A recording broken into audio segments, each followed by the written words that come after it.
नमस्कार दोस्तों। चलिए, आज है आपका 14 अक्टूबर और इसका सेकेंड शिफ्ट भी हो चुका है। तो इसके कुछ ऐसे क्वेश्चन जो आपके एग्जाम में फिर से पूछे जा सकते हैं उसको देख लेते हैं। तो वीडियो को शुरू से लेकर लास्ट तक जरूर देख लेना। क्वेश्चन था आपका, भारत का विभाजन कब हुआ था। ठीक है, तो इस टाइप से क्वेश्चन आपके एग्जाम में पूछा था। तो देखिए, इसमें आपका भारत का विभाजन जो कि है 15 अगस्त 1947 को हुआ था। ठीक है, और इस दिन भारत जो कि है दो देशों में बढ़ गया था, भारत और पाकिस्तान। ठीक है, हालांकि पाकिस्तान में सत्ता परिवर्तन की रस्में 14 अगस्त को कराची में की गई थी। इस वजह से पाकिस्तान में स्वतंत्रता दिवस 14 अगस्त को और भारत में 15 अगस्त को मनाया जाता है। ठीक है दोस्तों, चलिए, एक क्वेश्चन था आपका, 2022 में किस कलाकार को पद्मश्री अवार्ड मिला। तो देखिए, यहाँ पास पूरा पूरा मैंने आपके लिए लाया है कि साल 2022 में कला के क्षेत्र में पद्मश्री पुरस्कार से सम्मानित होने वाले कलाकार इतने हैं। हम्म, देखिए, गायक, संगीतकार और अभिनेता सोनू निगम को हम 2022 में मिले थे, है ना, पद्मश्री अवार्ड। और सदीर नर्तकी आर मुथु मुथु कमल को भी मिला था, है ना। ओलंपिक स्वर्ण पदक विजेता नीरज चोपड़ा को भी मिला 2022 में।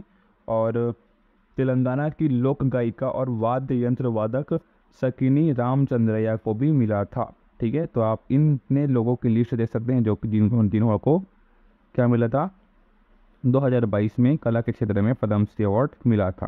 ठीक है दोस्तों, चलिए, एक क्वेश्चन था आपका, नारी आत्मनिर्भर योजना किस राज्य में चलाई गई या फिर किस राज्य से शुरू हुई। तो इसका जो कि आंसर है वो है आपका बिहार के मुख्यमंत्री द्वारा, है ना, नारी शक्ति योजना चलाई गई थी। इस योजना का मकसद महिलाओं के विकास से जुड़े सामाजिक, सांस्कृतिक और आर्थिक सशक्तिकरण से जुड़े काम करना है। इसके अलावा महिलाओं से जुड़ी जानकारी इकट्ठा करना, उन्हें स्टोर करना, प्रकाशित करना और प्रसारित करना भी इस योजना का मकसद रहा है। महिलाओं के सशक्तिकरण के लिए कुछ और योजनाएं जो कि यहाँ इस प्रकार हैं, जिसमें से आपका सुभद्रा योजना, ओडिशा सरकार ने महिलाओं के आर्थिक और सामाजिक सशक्तिकरण के लिए सुभद्रा योजना की शुरुआत की थी। किसने? ओडिशा सरकार ने। ठीक है, योजना के तहत 21 साल से 60 साल की महिलाओं को 2 किस्तों में 10,000 रुपये दिए जाते हैं। ठीक है, कौन से योजना में? तो सुभद्रा योजना में आर्थिक सहायता हेतु चलाए जाते हैं। कहाँ? ओडिशा में। ठीक है, चलिए, एक क्वेश्चन था आपका, चिदम्बरम किस नृत्य से संबंधित है। ठीक है, तो देखिए, ये पूछा गया था कि नहीं, ये पूछा गया था आपका चिदम्बरम नृत्य किस राज्य से संबंधित है। तो ये होगा आपका तमिलनाडु से संबंधित है। ठीक है, तो चिदम्बरम तमिलनाडु में स्थित थिल्लई नटराज मंदिर, है ना, भरतनाट्यम से जुड़ा हुआ है। ठीक है दोस्तों, तमिलनाडु में भरतनाट्यम से जुड़ा हुआ है चिदम्बरम नृत्य। ठीक है, और चिदम्बरम मंदिर के पास गोपुरम पर भरतनाट्यम से जुड़े तत्वों और मुद्राओं को अंकित किया गया है। यह मंदिर भगवान शिव को समर्पित है और शैवों के लिए बहुत महत्वपूर्ण है। यह मंदिर पारंपरिक भारतीय नृत्य शैली भरतनाट्यम को प्रभावित करने वाला एक वास्तुकला का बेहतरीन उदाहरण है। ठीक है, और चिदम्बरम में भरतनाट्यम के साथ शहर का संबंध इतिहास, भक्ति और संस्कृति से गहरा से जुड़ा हुआ है। ठीक है, तो ये याद रखिएगा, यहाँ पर चिदम्बरम किस नृत्य से संबंधित है, तो ये हो जाएगा आपका भरतनाट्यम से संबंधित है।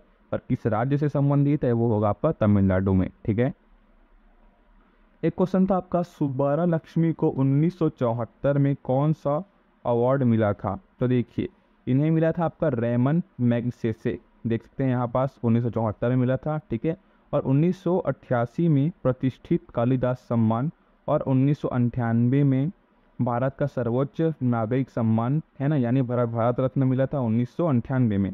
उन्होंने इन पुरस्कारों से मिली ज़्यादातर धनराशि दान कर दी थी। तो ये है इनकी बातें, देख लीजिएगा। 1974 में मिला था रेमन मैगसेसे पुरस्कार, 1988 में कालिदास सम्मान पुरस्कार, 1998 में भारत रत्न, और ये ज़्यादातर राशि जो कि क्या है, दान कर देती थी। ठीक है, तो याद रखना। एक क्वेश्चन है आपका, स्ट्रेट फ्रॉम द हार्ट किसकी आत्मकथा है, या फिर पूछ सकते हैं कि किस क्रिकेटर की आत्मकथा है। तो ये जो कि है कपिल देव की आत्मकथा है ना। यह किताब कपिल देव के जीवन की कई घटनाओं के बारे में बताती है। इसमें कपिल देव के परिवार, रिश्तेदार, रिटायरमेंट के बाद के जीवन के, है ना, गोल्फ और परोपकार में उसकी योगदान के बारे में जानकारी दी गई है। इस किताब में कपिल देव के किस्सों को जाने माने पत्रकार और लेखक हरि भारतीय ने लिखा है। तो यहाँ पर भी देख सकते हैं कि इसके लेखक कौन है, तो हरि भारतीय ने लिखा है। ठीक है, और किसकी आत्मकथा है, तो वो हो जाएगा आपका कपिल देव की। और देख लेते हैं कपिल देव के बारे में। तो कपिल देव भारतीय क्रिकेट के महान ऑलराउंडर में से एक है। उन्होंने 1983 क्रिकेट विश्व कप जीतने वाली भारतीय क्रिकेट टीम का नेतृत्व किया था। वह 200 वनडे अंतर्राष्ट्रीय विकेट लेने वाले पहले खिलाड़ी हैं। 2002 में विजडन ने उन्हें सदी का भारतीय क्रिकेटर नामित किया।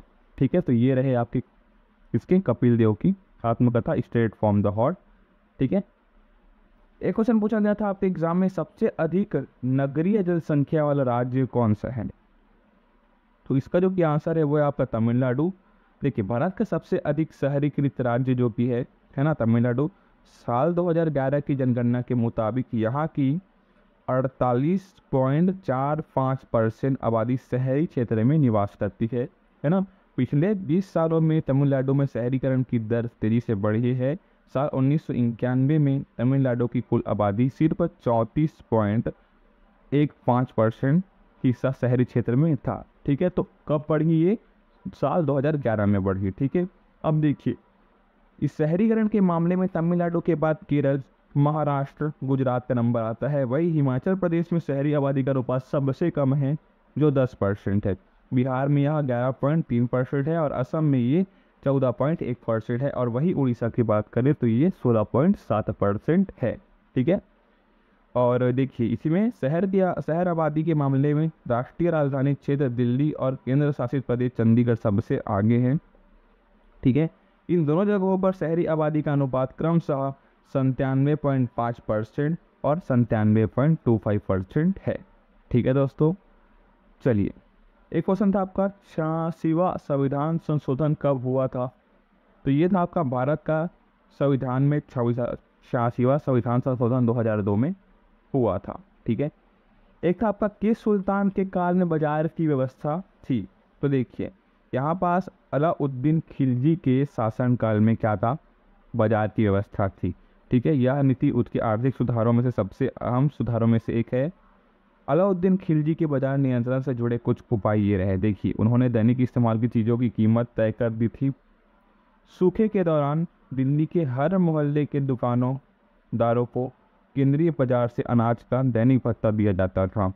अलाउद्दीन खिलजी ने बाजार नियंत्रण नीति के तहत 4 बाजार स्थापित किए थे। इनमें गल्ला मंडी, सराय-ए-अदल, घोड़ों, दासों और मवेशियों का बाजार भी शामिल था। तो चलिए दोस्तों, आज के लिए बस इतना ही।